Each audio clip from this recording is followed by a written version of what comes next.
పెరగలే, నా revenue పెరగలే, health index పెరగలే. పెరిగిందేమని ఉంది రేవంత్ పాలనలో అంటే హత్యలు పెరిగినాయి, అత్యాచారాలు పెరిగినాయి, మానభంగాలు పెరిగినాయి, మర్డర్లు పెరిగినాయి, రేపులు పెరిగినాయి తప్ప ఇంకా వేరే ఏం పెరగలే. దానికి రేవంత్ రెడ్డి గొప్పగా చెప్తాడు. జోక్ ఏంటంటే ముఖ్యమంత్రి గారు పొద్దున్న లేస్తే సెక్రటరేట్ బోర్డిన సెక్రటరేట్ పోకుండా ఎక్కడ కూర్చుంటాడంటే పోలీస్ స్టేషన్, మన రేవంత్ రెడ్డి గారు సెక్రటరేట్ బోర్డు ఎడ కూర్చుంటాడు, పోలీస్ కమాండ్ కంట్రోల్ రూమ్లో కూర్చుంటాడు. అయితే జూబ్లీ హిల్స్ ప్యాలెస్ ఏదైనా తప్పది అనుకుంటే పోలీస్ కమాండ్ కంట్రోల్కి పోతాడు. మరి పోలీస్ కమాండ్ కంట్రోల్ రూమ్లో కూర్చుంటే ఈయన హోంమంత్రి నువ్వే, ముఖ్యమంత్రి నువ్వే. ఏనాడన్నా క్రైమ్ రేట్ ఎందుకు పెరుగుతుంది, మర్డర్లు ఎందుకు పెరుగుతున్నాయి, అత్యాచారాలు ఎందుకు పెరుగుతున్నాయో రివ్యూ చేస్తాడా? పోలీస్ కమాండ్ కంట్రోల్లో ఈయన చేసే రివ్యూ ఏదైనా ఉంది అంటే కమిషన్ల మీద రివ్యూ చేస్తాడు. ఇంకెక్కడెక్కడ కమిషన్లు పెండింగ్ ఉన్నాయి, ఎక్కడెక్కడ కమిషన్లు తొందరగా రాబట్టాలో కమిషన్ల మీద రివ్యూ చేస్తాడు తప్ప ఈ ముఖ్యమంత్రి ఏనాడు క్రైమ్ రేట్ మీద రివ్యూ చేయడిన. చేసుంటే పెరగదు కదా క్రైమ్ రేట్. కమిషన్ల మీద ఉన్న ధ్యాస నీ క్రైమ్ రేట్ మీద లేదు రేవంత్ రెడ్డికి. అరే ఇవాళ కూడా అదే పోలీసులను అడ్డం పెట్టుకొని మా నాయకుడు మరి జనార్దన్ రెడ్డి గారి ఇంటి మీద ఇవాళ దాడి చేసి నానా బీభత్సం సృష్టిస్తున్నారు. మా ఎమ్మెల్సీ రవీంద్రరావు గారి ఇంటి మీద దాడి చేసి నానా బీభత్సం సృష్టిస్తున్నారు. అంటే ఏంది, మీరు ఏం చేయదలుచుకున్నారు? ఇవాళ మేము ఒక 20 ఫిర్యాదులు ఇచ్చినాం ఇప్పటిదాకా పోలీస్ కమిషనర్కు. జూబ్లీ హిల్స్ ఎన్నికల్లో ఎంత విచ్చలవిడిగా పోలీసులను వాడుతున్నారు, మా నాయకులను ఏ రకంగా పోలీసులు బెదిరిస్తున్నారు, ఇస్తే యాక్షన్ లేదు. పైగా మా ఇండ్ల మీద, మా నాయకుల ఇండ్ల మీద దాడులు చేస్తాడు. అసలు రేవంత్ రెడ్డి హోమ్ మినిస్టర్గా యు ఆర్ ఫెయిల్, ఎడ్యుకేషన్ మినిస్టర్గా యు ఆర్ ఫెయిల్, మున్సిపల్ మినిస్టర్గా యు ఆర్ ఫెయిల్, ఓవరాల్గా చీఫ్ మినిస్టర్గా you are utter fail. Why people should vote you? విద్యాశాఖ మంత్రిగా 10వ తరగతిలో అంటే స్కూల్ ఎడ్యుకేషన్లో 67,000 మంది పిల్లలు తగ్గిపోయినారు. మున్సిపల్ మంత్రిగా హైదరాబాద్లో ఎక్కడ చూసినా చెత్తనే, వీధి దీపాలు వెలగవు, చెత్త, పిచ్చి కుక్కలు, స్వైర విహారం, బస్తీ దవాఖానలో పోతే మందులు లేవు. మున్సిపల్ మంత్రిగా ఫెయిల్. ఇక హోంమంత్రిగా మర్డర్లు, మానభంగాలు, అత్యాచారాలు పెరిగినాయి తప్ప నువ్వు హోంమంత్రిగా సాధించిన ప్రగతి అయితే ఏమి లేదు. ఓవరాల్గా చీఫ్ మినిస్టర్గా యు ఆర్ అట్టర్ ఫెయిల్. నీ మంత్రులే నీకినరు, నీ ఎమ్మెల్యేలే నీ మీద రోజు ఒక ఎమ్మెల్యే ఉత్తరం రాస్తున్నాడు. ఒక ఎమ్మెల్యేనేమో వరల్డ్ బ్యాంక్ ఉత్తరం రాసిండు నీ మీద నమ్మకం లేక 100 కోట్లు ఇవ్వమని. ఇంకొక ఎమ్మెల్యేనేమో అరే మాకు ఊర్లలో పోతే పెళ్లిళ్ళకి సావులకు తిరుగుతున్నాం తప్ప ఒక బోర్ అడిగినా, మోటార్ అడిగినా, బుగ్గ అడిగినా వేసే దిక్కు లేదు, రూపాయి లేదు మా దగ్గర అని నీ కాంగ్రెస్ పార్టీ ఎమ్మెల్యేలే ఉత్తరాలు రాస్తున్నారు, బహిరంగంగా మాట్లాడుతున్నారు. You don't have a control over the government.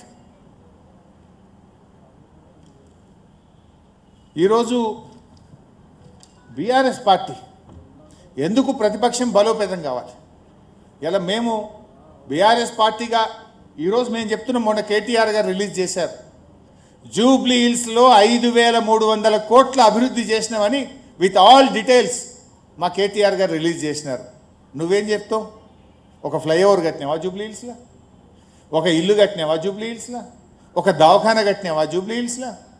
నువ్వు ఏం చేసినావు జూబ్లీ హిల్స్లో? చెప్పుకోవడానికి ఏమీ లేదు.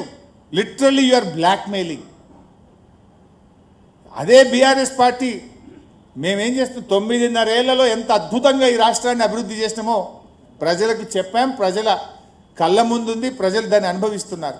జూబ్లీ హిల్స్ ప్రజలకు మంచినీళ్ళు ఇచ్చింది బీఆర్ఎస్, అద్భుతంగా 24 గంటల కరెంట్ ఇచ్చింది బీఆర్ఎస్, జీవో 58, 59 కింద పట్టాలు ఇచ్చి వాళ్ళ ఇళ్లను రెగ్యులరైజ్ చేసింది బీఆర్ఎస్. నువ్వు మాత్రం ఆ ఇళ్లను కూలగొడుతున్నావు బుల్డోజర్లు పెట్టి. హైడ్రా పేరిట భయకంపం సృష్టిస్తున్నావు. నువ్వు నిద్రపోకుండా చేస్తున్నావు పేదల్ని, బస్తీ ప్రజల్ని. అదే బీఆర్ఎస్ ఇవాళ నాడు అభివృద్ధి చేసింది, నేడు ప్రధాన ప్రతిపక్షంగా. బీజేపీ అయితే పత్త లేకుండా పోయింది. బీజేపీ ఏం పట్టించుకోలే, 8 ఎంపీలు గెలిచినా బడ్జెట్లో గుండు సున్నా. ఈ రాష్ట్రానికి ప్యాకేజీ రాదు, మెట్రో రైలుకు పర్మిషన్ రాదు. బీజేపీ కనీసం ఎరువులు కూడా సరఫరా చేయదు. బీజేపీ ఇయ్యది, రేవంత్ రెడ్డి కొట్లాడాడు, ఇద్దరు ఒకటే.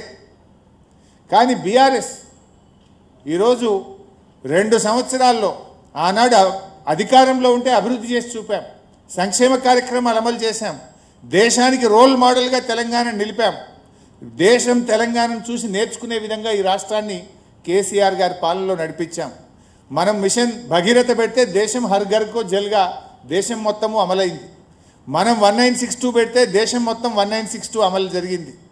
మనము చెరువుల పునరుద్ధరణ కార్యక్రమం చేస్తే దేశం మొత్తం అమలు చేసింది. అట్లా అనేక కార్యక్రమాలు దేశానికి మోడల్గా నిలిపాం. ఈరోజు ప్రతిపక్షంలో కూడా ప్రభుత్వాన్ని నిద్రపోనిస్తలేము. 6 గ్యారంటీల మీద అడుగడుగున నిలదీస్తున్న బాకీ కార్డులను ఇంటింటికి జూబ్లీహిల్స్లో పంపాం. రుణమాఫీ గురించి గల్లా పట్టుకొని అడిగితే ఇవాళ కనీసం అరకొరగనైనా రుణమాఫీ కొద్దో గొప్ప జరిగిందంటే బీఆర్ఎస్ పోరాటం, బీఆర్ఎస్ నిలదీస్తేనే రుణమాఫీ జరిగింది. బీఆర్ఎస్ పోరాటం వల్లనే ఇవాళ 2 సార్లు రైతు బంధు వచ్చింది, 2 సార్లు ఎగ్గొట్టిండు ఈ పుణ్యాత్ముడు. ఈయన వచ్చినాక 4 పంటలు, 2 సార్లు రైతు బంధు ఎగ్గొట్టిండు. నువ్వు ఎగ్గొట్టినావు, నీ సంగతి ఏందని బీఆర్ఎస్ ప్రశ్నిస్తే కనీసం 2 సార్లు రైతు బంధు వచ్చింది. మొన్న యాసంగి బోనస్ ఎగ్గొట్టిండు, దాని సంగతి ఏందని గల్లబట్టుకొని బీఆర్ఎస్ అడిగితే ఇప్పుడు వానకాలంకు బోనస్ ఇస్తా అంటుండు. యాసంగి ఎగ్గొట్టిండు, వానకాలం ఇస్తుండు. ఒక పంటకి ఇచ్చిండు, ఒక పంటకి ఎగ్గొట్టిండు. గురుకులాలు పిల్లలు పిట్టల్లాగా రాలిపోతుంటే దవాఖానల పాలవుతుంటే బీఆర్ఎస్ గురుకుల బాట పట్టింది. ఈ ప్రభుత్వాన్ని నిలదీస్తే ఇవాళ గురుకులాలకు గ్రీన్ ఛానల్ అంటాడు, గురుకులాల మీద ముఖ్యమంత్రి రివ్యూ పెట్టిండు. అప్పటిదాకా విద్యాశాఖ మంత్రి ఈయననే కానీ ఈయన పట్టించుకున్న పరిస్థితి లేదు. హైదరాబాద్ భూములు అమ్ముకున్నాడు, అమ్ముకుంటే కూడా బీఆర్ఎస్ఏ ప్రశ్నించింది. బీఆర్ఎస్ హెచ్సియు భూములను కాపాడే ప్రయత్నం చేసింది. బస్ ఛార్జీలు పెంచితే మహిళలకు ఫ్రీ అన్నాడు, మగవాళ్ళకు డబుల్ టికెట్ కొట్టిండు. ఆడవాళ్ళకు ఫ్రీ అంటివి, భార్యకు ఫ్రీ అంటివి, భర్తకు డబుల్ టికెట్ కొడితే ఇక అదేం ఫ్రీ? భార్యకు ఫ్రీ అన్నావు, భర్త టికెట్ 10 రూపాయలు బదులు 20 రూపాయలు చేసినావు, ఆడికాడికి అయిపోయాయి. దాని మీద కూడా పోరాడింది బీఆర్ఎస్. బస్ ఛార్జీల మీద పోరాడింది బీఆర్ఎస్. మైనార్టీ మినిస్టర్ లేకపోతే పోరాడింది బీఆర్ఎస్. బస్తీ దవాఖానాల్లో జీతాలు ఇవ్వకపోతే, మందులు లేకపోతే పోరాడింది బీఆర్ఎస్. టిమ్స్ హాస్పిటల్ల నిర్మాణం ఆలస్యం జరిగితే పోరాడింది బీఆర్ఎస్.